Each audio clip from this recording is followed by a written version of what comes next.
బావా, నువ్వు hotel work నేర్చుకుంది మిలిటరీ హోటల్లోనే కదా? అవును. నీకెందుకు ఇప్పుడు ఆ డౌట్ వచ్చింది? ఏం లేదు బావా, ఊరికే అడిగాను. నువ్వేం ఊరికే అడగవు, కారణం ఇంకేదో ఉండి ఉంటుంది. ఏంటో చెప్పు. ఏం లేదు బావా, మన ఇంట్లో ఉంది చూడు సుహాసిని, తను కూడా హోటల్ మేనేజ్మెంట్ చేసిందంట. అందులో ప్రాజెక్ట్ వర్క్ పని మీద మీ మిలిటరీ హోటల్కి వచ్చిందంట. కొన్ని రోజులు అక్కడే వర్క్ చేసిందంట. నీకు తెలుసా బావా?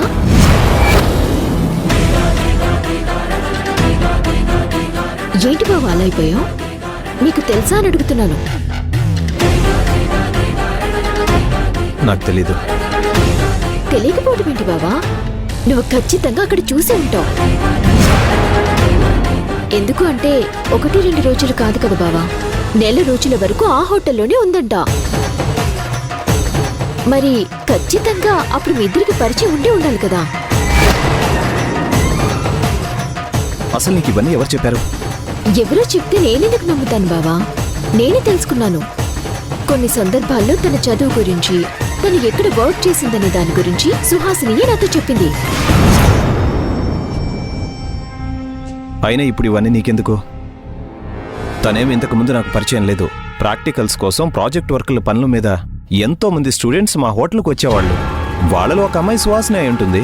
అంతేగాని అప్పుడే మా ఇద్దరికి ఏదో పరిచయం ఏం లేదు. అవునా? సరేలే బావా అయితే. అయినా ఇప్పుడు నీకు ఈ వివరాలని ఎందుకు? సుహాసిని గురించి తెలుసుకోవాలని అంత కుతూహలం ఏంటి నీకు? ఎప్పుడు చూడు అనుమానంతో చస్తూ బ్రతుకుతూ ఉంటావు. నువ్వు ఇక జీవితంలో మారవా? అయ్యో రామా, ఇప్పుడు నేనేమన్నానని? మీరు వర్క్ చేసిన దగ్గరే సుహాసిని కూడా ప్రాక్టికల్స్కి వచ్చింది, మీకు తెలుసా అని అడిగాను. అందులో తప్పే ఉంది బావా. తెలిస్తే తెలుసు అని చెప్పాలి, తెలియకపోతే తెలియదని చెప్పాలి. ఏ మాత్రం దానికి ఇంత కోప్పడాల్సిన అవసరం లేదు కదా. చూడాలక్య, ప్రతి చిన్న విషయానికి ఇలా అనుమానపడుతూ పోతూ ఉంటే రేపొద్దున ఎవరు నీ చుట్టూ ఉండరు. కొన్నిసార్లు ఎదుటి వాళ్ళ మనసులు కూడా గాయపడతాయి. కొన్నిసార్లు వాళ్ళు తిరిగి మనల్ని కూడా అంటారు. అందుకే మాట్లాడే ముందు జాగ్రత్తగా ఉండాలి.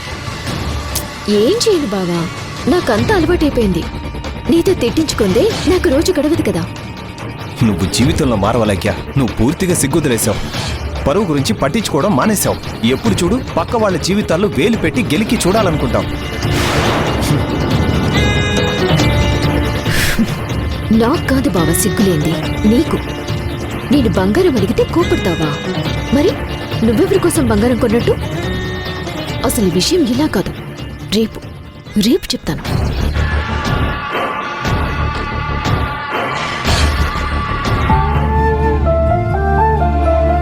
ఇదిగో అమ్మా, నువ్వు గుడికెళ్ళాక ఈ ముడుపు హుండీలో వేయి. అలాగే అండి, వెళ్ళొస్తానండి.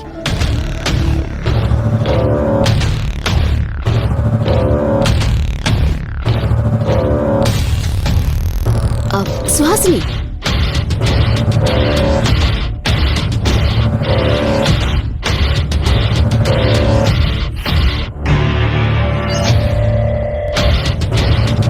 సుహాసిని ఒకదానివే వెళ్తున్నావా? ఎవరు తోడు రావట్లేదా? లేదు, ఒక్కదాన్నే వెళ్తున్నాను. సరే, నేను కూడా నీతో పాటు రానా?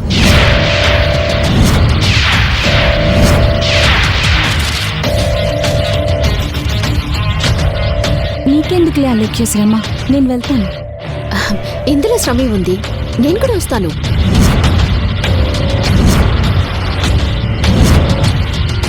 నాకు కూడా ఇంట్లో ఉండి బోర్ కొడుతుంది. గుడికొస్తే ప్రశాంతత అయినా ఉంటుంది. ఈ ఇంట్లో ఎలాగో నాకు ఈ మధ్య ప్రశాంతత దొరకడం లేదు.